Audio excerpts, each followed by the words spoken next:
പണം സമ്പാദിക്കാൻ രാഷ്ട്രീയത്തിൽ ഇറങ്ങുന്നവർ ഒന്ന് ശ്രദ്ധിക്കണേ. എട്ടിന്റെ പണി പിന്നാലെ വരുന്നുണ്ട്. ഇനി ജയിലിൽ പോയാൽ അതോടെ തീരും രാഷ്ട്രീയ ഭാവി. ജയിലിൽ ഇരുന്നു കൊണ്ട് പണം സമ്പാദിക്കാം എന്നുള്ള രാഷ്ട്രീയക്കാരുടെ അല്ലെങ്കിൽ രാഷ്ട്രീയ നേതാക്കന്മാരുടെ മോഹങ്ങൾക്കാണ് മോദിയും അമിത്ഷായും ഇതാ കടിഞ്ഞാൺ ഇടാൻ പോവുകയാണ്. അതായത് ഗുരുതരമായ കുറ്റകൃത്യങ്ങളുടെ പേരിൽ പ്രധാനമന്ത്രി, കേന്ദ്രമന്ത്രിമാർ, മുഖ്യമന്ത്രിമാർ, മന്ത്രിമാർ എന്നിവർ 30 ദിവസമെങ്കിലും തടവിൽ കഴിയേണ്ടി വന്നാൽ മന്ത്രിസ്ഥാനങ്ങളിൽ നിന്നും നീക്കം ചെയ്യാൻ കഴിയുന്ന ഭരണഘടനാ ഭേദഗതി ബില്ലിന് ജോയിന്റ് പാർലമെന്ററി കമ്മിറ്റി അംഗീകാരം നൽകാനാണ് സാധ്യത. എന്നാൽ രാഷ്ട്രീയ എതിരാളികൾ ദുരുപയോഗം ചെയ്യുമെന്ന് ചൂണ്ടിക്കാട്ടി പ്രതിപക്ഷം ബില്ലിനെ എതിർത്തുകൊണ്ട് രംഗത്ത് വന്നിരിക്കുകയാണ്. കേന്ദ്ര ആഭ്യന്തരമന്ത്രി അമിത്ഷാ കഴിഞ്ഞ ഓഗസ്റ്റിൽ ബിൽ അവതരിപ്പിച്ചിരുന്നു.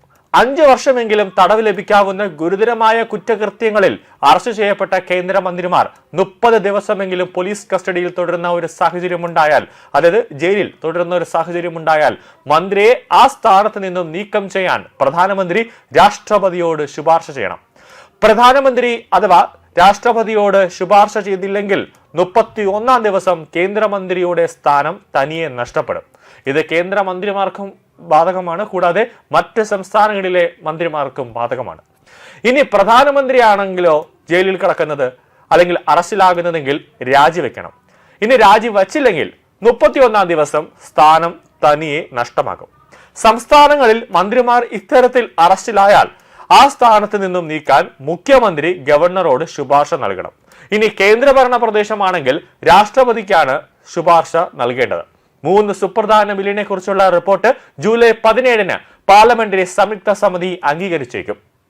BJP MP അപരാജിത സാരംഗിയുടെ അധ്യക്ഷതയിലുള്ള സമിതി തയ്യാറാക്കുന്ന റിപ്പോർട്ട് ജൂലൈ 20 മുതൽ ആരംഭിക്കുന്ന പാർലമെന്റിന്റെ മൺസൂൺ സമ്മേളനത്തിൽ ലോക്സഭയിൽ അവതരിപ്പിക്കുമെന്നാണ് ലഭിക്കുന്ന സൂചന. റിപ്പോർട്ട് പാർലമെന്റിൽ അവതരിപ്പിക്കുന്നതിന് മുമ്പ് കേന്ദ്രമന്ത്രിസഭയുടെ അനുമതിയും സർക്കാർ തേടാൻ സാധ്യതയുണ്ട്. നിലവിൽ ഭരണഘടന 130-ാം ഭേദഗതി ബിൽ, ജമ്മു കാശ്മീർ പുനഃസംഘടനാ bill, government of union territories bill എന്നീ 3 ബില്ലുകളാണ് സമിതി പരിശോധിക്കുന്നത്. ഭരണഘടനാ വിദഗ്ധർ, വിരമിച്ച ജഡ്ജിമാർ, അഭിഭാഷകർ, ബാർ അസോസിയേഷൻ പ്രതിനിധികൾ, സർക്കാർ ഉദ്യോഗസ്ഥർ, രാഷ്ട്രീയ നേതാക്കൾ എന്നിവരുമായി സമിതി വിശദമായ ചർച്ചകൾ നടത്തിയിരുന്നു. രാഷ്ട്രീയത്തിലെ കുറ്റങ്ങൾ തടയുന്നതിന്റെ ആവശ്യകതയിൽ സമിതിയിലെ അംഗങ്ങൾക്കിടയിൽ പൊതുവെ ഏകാഭിപ്രായമുണ്ടായിരുന്നുവെന്നാണ് അപരാജിത സാരംഗി നേരത്തെ വ്യക്തമാക്കിയത്. അതേസമയം നിരവധി പ്രതിപക്ഷ പാർട്ടികൾ സമിതിയുടെ നടപടിയിൽ നിന്ന് വിട്ടുനിൽക്കുന്ന ഒരു കാഴ്ചയും അന്നുണ്ടായിരുന്നു.